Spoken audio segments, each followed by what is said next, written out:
Hello everyone. तो अभी से कुछ देर बाद खेसारी लाल यादव जी का एक गाने का पोस्टर आ रहा है जो कि मार्केट में आग लगा देगा, आग। और इस गाने का राइटर ब्रांडेड है, जो कि ब्रांडेड राइटर जानते हो कौन है? वो भी है अखिलेश कश्यप जी। और खुद वो पोस्ट करके दिखाए हैं कि अभी से कुछ देर बाद गाना आने वाला है, जो कि आपको स्क्रीन के ऊपर दिखाई दे रहा है। जो कि लिखे हैं कि कुछ देर में अन्नपूर्णा फिल्म्स वाला पोस्टर देखब जा आप सब। यानी कि अन्नपूर्णा फिल्म से आ रहा है और वही सैड सॉन्ग हो सकता है गाना, जो कि आपको 2 मई को बताए हैं। शायद वो भी हो सकता है। और देखते हैं पोस्टर आता है कुछ देर बाद तो कौन सा गाना है। और तो अगर वो सैड सॉन्ग वाला होगा तो इसका सिंगर होंगे खेसारी लाल यादव जी और प्रियंका सिंह जी, जो कि 2 मई को रिलीज़ किया जाएगा। और 2 मई को स्टेज शो है खेसारी लाल यादव जी के आरा बक्सर में।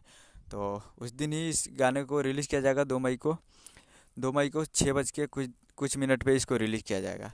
तो कुछ देर बाद पोस्टर आ जाएगा तो रिलीज डेट पता चल जाएगा। उम्मीद कर रहा हूँ कि वीडियो अच्छा लगा हो तो चैनल को सब्सक्राइब कर बेल आइकन प्रेस कीजिए, ताकि ऐसे खेसारी लाल यादव जी के लेटेस्ट न्यूज़ लाते रहे। और वीडियो को एक लाइक कीजिए। मिलते हैं अगले वीडियो में, तब तक ले जाएं, जय भोजपुरी।